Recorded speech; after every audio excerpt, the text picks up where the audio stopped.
everyone, so we are on chapter 8 in this video. We read about Maddox. He was a fairy broker, so Seth got really interested in the fairies. So in the last chapter, Seth captured a fairy, prisoner in a jar. Right? Let's see, where's the picture? Here we go. So we had the prisoner in the jar, and he left her in a drawer overnight.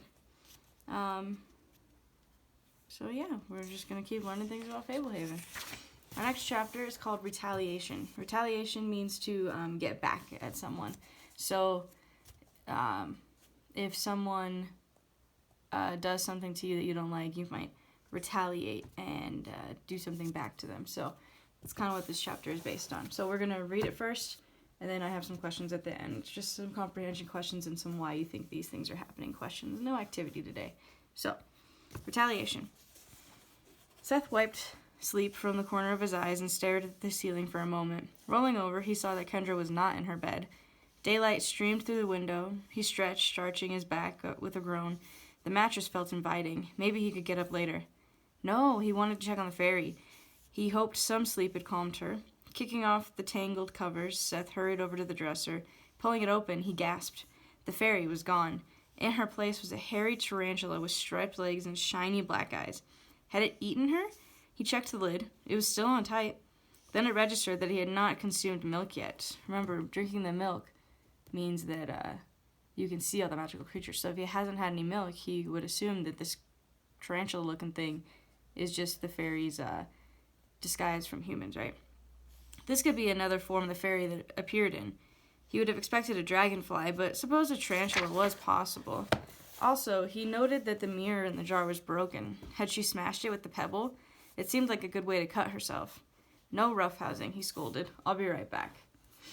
A round loaf of bread sat on the table, a mottled mixture of white, black, brown, and orange. While Lena sliced it, Kendra took another sip of hot chocolate. Considering all the ingredients I left out, I thought they might make a jumble pie, Lena said. But calico loaves are equally delicious. Try a piece. She handed Kendra a slice. Remember the they right here that she's talking about? Are the brownies. They can come in the house whenever they want. They have special permission to do that. They fix broken furniture. They also really like to cook. And you can put out any ingredients and they'll make awesome things. So they made this like jumble of bread. They did a great job on the pot, Kendra said, and the table looks perfect. Better than before, Lena agreed. I like the new beveling. Brownies know their business. Kendra inspected the slice of bread. The strange color continued all the way through, not just on the crust. She took a bite. Cinnamon and sugar dominated the flavoring. Eagerly, she took another. It tasted like blackberry jam. The next tasted like chocolate with a hint of peanut butter. The following bite seemed saturated with vanilla pudding. It has so many flavors. And they never clash like they should, Lena said, taking a bite herself. Feet bare, hair sticking up, Seth trotted into the room. Good morning, he said. Having breakfast? You have to try this calico bread, Kendra said. In a minute, he replied. Can I have a cup of hot chocolate? Lena filled a mug. Thank you, he said as she handed it to him. I'll be right back. I forgot something upstairs. He hurried off, drinking from the mug. He's so weird, Kendra said, taking a bite of what now tasted like banana nut bread. Up to some mischief, if you ask me, Lena replied.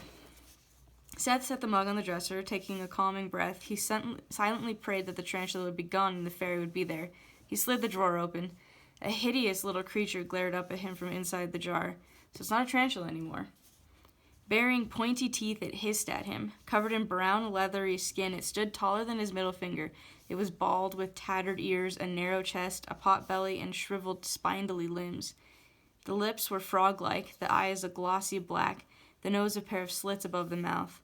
What did you do to the fairy? Seth asked. The ugly creature hissed again, turning around. It had a pair of nubs above the bony shoulder blades. The nubs wiggled like the remnants of amputated wings. Oh no, what happened to you? The creature stuck out a long black tongue and slapped the glass with calloused hands. It jabbered something in a foul, raspy language. What had happened? Had the beautiful fairy mutated into a revolting little devil? Maybe some milk would help. Seth snatched the jar from the drawer, grabbed the mug from the dresser, and bolted down the stairs from the attic into the hall. He dashed into the bathroom, locking the door behind him. The mug was still a third full. Holding the jar over the sink, he poured some of the hot chocolate onto the lid. Most ran down the side of the jar, but a little dripped through the holes on the top. One dropped, plopped on the creature's shoulder. It angrily motioned for Seth to unscrew the lid and then pointed at the cup. Apparently, it wanted to drink straight from the mug. Seth examined the room. The window was shut, the door locked. He wadded a towel against the space at the bottom of the door. Inside the jar, the creature was making pleading motions and pantomimed drinking from a cup. Seth screwed the lid. With a powerful leap, the creature jumped out, landing on the counter. Crouching, snarling, it glared at Seth. "I'm sorry your wings fell off," he said. "This might help." He held out the mug toward the creature, wondering if it would sip the flavored milk or just climb inside the cup. Instead, it snapped at him, barely missing his finger. Seth jerked his hand away, sloshing hot chocolate on the counter. Hissing, the agile creature dropped to the floor, raced over to the bathtub, and vaulted inside. Before Seth could react, the creature squirmed down the drain. A final garbled burst of complaints issued from a dark hole, and the creature was gone. Seth poured the remnants of the hot chocolate into the drain in case it could be of use to the deformed fairy. He looked back at the jar, empty now except for a few wilting flower petals. He was not sure what he had done wrong, but he doubted that Maddox would be very proud. Later that morning, Seth sat in the treehouse, trying to find puzzle pieces that fit together. Now that the perimeter was finished, adding pieces was a challenge. They all looked the same. He had avoided Kendra all morning. He did not feel like talking to anybody. He could not get over how foul the fairy had become. He was not sure what he had done, but he knew it was somehow his fault, some accidental consequence of catching the fairy. That was why she had been so frightened the night before. Seth knew he had doomed her. She knew that he had doomed her to change into that ugly little monster. The puzzle pieces started to vibrate, and soon the whole house was trembling. Were they having an earthquake? He'd never been in an earthquake before. Seth ran to the window. Fairies hovered everywhere, gathered in the air around the treehouse. Their arms were raised, and they seemed to be chanting. One of the fairies pointed at Seth. Several glided closer to the window. One held her palm out in his direction, and with a flash of light, the window pane shattered. Seth jumped out away from the window, and several fairies flew in. He ran to the hatch, but the treehouse lurched so violently that it fell to the floor. The shaking was becoming intense. The floor was no longer level. A tear tipped over. The door to the hatch had slammed shut. He crawled toward it. Something stung hot on the back of his neck. Multicolored lights began flashing. Seth grabbed the door to the hatch, but it would not open. He tugged hard, and something seared the back of his hand. Panicked, he returned to the window, struggling to get his balance as the floor quaked beneath him. The flock of fairies continued to chant. He could hear their little voices. With a loud crack, the treehouse suddenly tilted sideways. The view out the window switched from the fairies to the rapidly approaching ground. Seth experienced a momentary sensation of weightlessness. Every object in the house was floating as everything plummeted together. Puzzle pieces filled the air, and then the treehouse imploded. Kendra smeared sunblock across her arms, disliking the greasy feel of the lotion against her skin. She was tanner than when they had first arrived, but the sun was hot today, and she did not want to take any chances. Her shadow was the small puddle at her feet. It was almost noon. Lunch was not far off, and then Grandpa Sorensen would take them to the granary. Kendra quietly hoped that she could see a unicorn. Do you think there's unicorns in this world? That'd be interesting, right? Suddenly, she heard the tremendous crash from the corner of the yard. Then she heard Seth screaming. What could have made such a noise?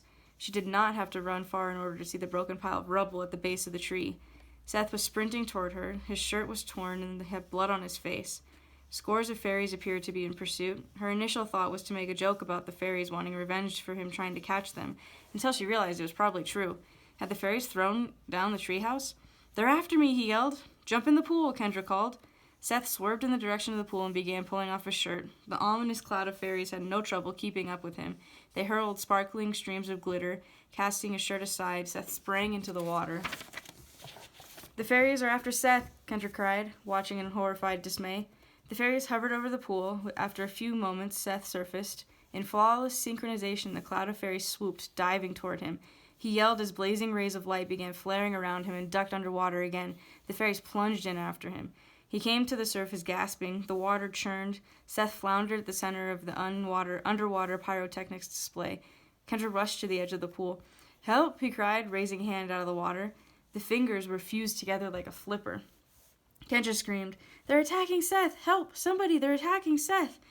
He flailed toward the side of the pool. The rolling mass of fairies converged on Seth again, hauling him to the bottom of the pool amid eerie bursts of light. Kendra ran and seized the pool skimmer, swinging at it at the relentless horde of fairies, never touching any of them no matter how dense the swarm appeared. Seth resurfaced at the edge of the pool and threw his arms up onto the flagstones, trying to drag himself out of the water. Kendra stooped to assist him, but shrieked instead. One arm was a broad, flat, and rubbery, no elbow, no hand. The flipper coated his human skin. The other one was long and boneless, a fleshy tentacle with limp fingers at the end. She looked at his face, and long tusks curved down from a wide, lipless mouth. Patches of hair were missing, his eyes were glazed with fear. The frenzied fairies mobbed him again, and he lost his grip on the side, vanishing in another pulsing succession of colored flashes. Steam sizzled up from the seething water. "What is the meaning of this?" Grandpa Sorensen hollered, hustling to the edge of the pool. Lena followed behind him. The water in the pool flickered a few more times. Many of the fairies whizzed away. A few flew over to Grandpa. One fairy in particular chirped angrily. She had short blue hair and silvery wings. "He did what?" Grandpa said.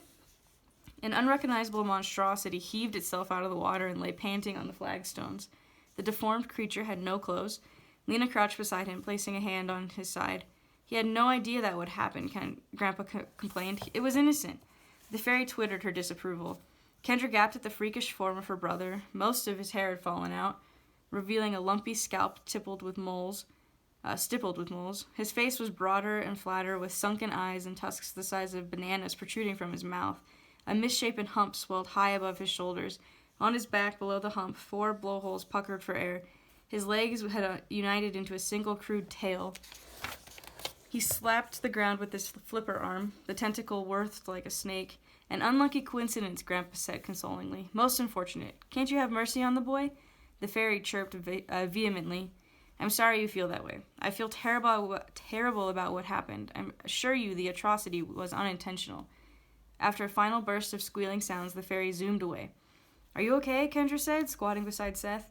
He made a garbled moan, then a second one, more distressed complaint that sounded like a donkey gargling mouthwash. "Hush, Seth," Grandpa said. "You've lost the ability of speech." "I'll fetch Dale," Lena said, hurrying off. "What have they done to him?" Kendra asked. "An act of vengeance," Grandpa said grimly. "For trying to catch fairies?"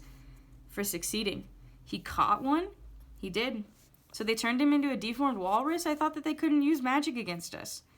"He used potent magic to transform the captured fairy into an imp, unwittingly opening the door for magical retribution. Seth doesn't know any magic." "I'm sure it was accidental," Grandpa said. "Can you understand me, Seth? Slap your flipper 3 times if you grasp what I'm saying." The flipper flapped against the flagstones 3 times. "It was very foolish to catch a fairy, Seth," Grandpa said. "I warned you that they were unsafe, but I share some of the blame. I'm sure you were inspired by Maddox and wanted to begin a career as a fairy broker." Seth nodded awkwardly, his entire bloated torso bobbing up and down. "I should have specifically forbidden it. I forgot how curious and daring kids can be, and how resourceful. I would never have supposed you were capable of actually trapping one." "What magic did he use?" Kendra asked, on the verge of hysterics. "If a captured fairy is kept indoors from sunset to sunrise, it changes into an imp." "What's an imp?" "A fallen fairy. Nasty little creatures. Imps despise themselves as much as fairies adore themselves. Just as fairies are drawn to beauty, imps are drawn to ugliness." "Their personalities change so quickly?" "Their personalities remain the same," Grandpa said. "Shallow and self-absorbed. The change in appearance reveals the tragic side of that mindset. Vanity curdles into misery. They become spiteful and jealous, wallowing in wretchedness." "What about the fairies Maddox caught? Why don't they change?" "He avoids leaving the cages indoors overnight. His captured fairies spend at least every part of the night outdoors." "Just putting the container outside prevents them from becoming imps?" "Sometimes powerful magic is accomplished by simple means." "Why did the other fairies attack Seth? Why would they care, if they're so selfish?" "They care because they are selfish. Each fairy worries that she could be next. I am told Seth even left a mirror with the fairy so she could behold herself after she fell. The fairies consider this act particularly cruel." Grandpa answered every question with great calm, no matter how accusingly or angrily Kendra asked it. His peaceful demeanor was helping her calm down a bit. "I'm sure it was an accident," she said. Seth nodded vigorously, blubber jiggling. "I suspect no malice. It was an unfortunate mishap, but the fairies have little interest in his motives. They were within their rights to exact retribution." "You can switch him back?" "Restoring Seth to his original form is well beyond my abilities." Seth let out a long, mournful bellow. Kendra patted his hump. "We have to do something." Yes, Grandpa said. He placed his hands over his eyes, and then he dragged them down his face. This would be very complicated to explain to your parents. Who can fix him? Maddox? Maddox is no magician. Besides, he is long gone. Though I hesitate, I can think of only one person who might be able to undo the enchantments that placed on your brother. Who? Seth has met her. The witch? Grandpa nodded. Under the circumstances, our only hope is Muriel Taggart. The wheelbarrow swayed as it bumped over the root. Dale managed to steady it. Seth groaned. He was naked except for a white towel wrapped around his middle. Sorry, Seth, Dale said. This is a tricky path. Are we almost there? Kendra asked. Not much farther, Grandpa replied. They walked single file, Grandpa in the lead, followed by Dale pushing the wheelbarrow, and then Kendra in the rear. What had begun as nearly an indiscernible trail near the barn had broadened into a well-trodden path. Later, they branched off onto a smaller track. They crossed no new paths since then. The woods seem so quiet, Kendra said. They are quietest when you stay on the paths, Grandpa said. It seems too quiet. There is a tension in the air. Your brother committed a serious offense. The fall of the fairy is a woeful tragedy. The retribution of the fairies was equally brutal. Eager eyes await to see if the conflict will escalate. It won't, right? I hope not. If Muriel cures your brother, the fairies could interpret it as an insult. Would they attack him again? Probably not, at least not directly. The punishment has been administered. Can we heal the fairy? Grandpa shook his head. No. Could the witch? Seth was altered by magic imposed upon him, but the potential to fall and become an imp is a fundamental aspect of being a fairy. She transformed in accordance to a law that has existed for as long as fairies have had wings. Muriel might be able to undo the enchantments forced upon Seth. Reversing the fall of a fairy would be far beyond her capacity. Poor fairy. They reached a fork in the path. Grandpa turned left. Almost there, he said. Keep silent as we converse with her. Kendra stared at the bushes and trees, expecting to find spiteful eyes glaring back at her. What creatures would come into view if all the greenery were removed? What would happen if she raced off the path? How long before some gruesome monster devoured her? Grandpa stopped, pointing away to the trees. Here we are. Kendra saw the leafy shack in the distance, off the path through the trees. Too much undergrowth for the wheelbarrow, Dale said, scooping Seth into his arms. Although Seth was much more blubbery, he had not increased in size. As they waded through the undergrowth, Dale carried him without much difficulty. The ivy-shrouded shack drew near. They walked around to the front. The filthy witch sat inside, her back against the tree stump, chewing on a knot in a bristly rope. A pair of imps sat on the tree stump. One was skinny with prominent ribs and long, flat feet. The other one was compact and plump. Hello, Muriel, Grandpa said. The imps sprang from the trunk, and scurried out of sight. Muriel looked up, a slow grin revealing decaying teeth. Could that be Stan Sorensen? She rubbed her eyes theatrically and squinted at him. No, I must be dreaming. Stan Soren said that he would never visit me again. I need your help, Grandpa said. And you brought company, I remembered Dale. Who is this fine young lady? My granddaughter. She has none of your looks, lucky for her. My name is Muriel, dear. Pleased to meet you. I'm Kendra. Yes, of course. You have that lovely pink nightgown with the bow on the bosom. Kendra shot a look at Grandpa. How could this crazy witch know about her pajamas? I know a thing or two, Muriel continued, tapping her temple. Telescopes are for stars, dear, not for trees. Pay her no heed, Grandpa said. She wants to give you the impression that she has the power to spy on you in your bedroom. Witches prey on fear. Her influence does not extend beyond the walls of this shack. Won't you step inside for some tea? She offered. What news she has comes from the imps, Grandpa continued, and since imps are banned from the yard, her news must have come from a particular imp, which means the fallen fairy went to Muriel. Muriel let out a shrieking laugh. The crazed cackle suited her haggard appearance much better than her speaking voice did. The imp saw your room and heard conversation from wherever Seth stashed it, Grandpa concluded. Nothing to fret about. Muriel raised a finger in objection. Nothing to fret about, you say? Nothing the imp saw or heard could be harmful, Grandpa clarified. Except for perhaps her own reflection, Muriel suggested. Who is our final visitor, this poor lumpy abomination? Could it be? She clapped her hands and giggled. Did your stalwart adventurer have a mishap? Did his clever tongue finally betray him? You know what happened, Grandpa said. I do, she cackled. I knew he was insolent, but never suspected such cruelty. Lock him in a shed, I say, for the sake of the fairies. Lock him up tight. Can you restore him? Grandpa asked. Restore him? The witch exclaimed. After what he did? It was an accident, as you are aware. Why not ask me to rescue a killer from the noose? to spare a traitor from his shame.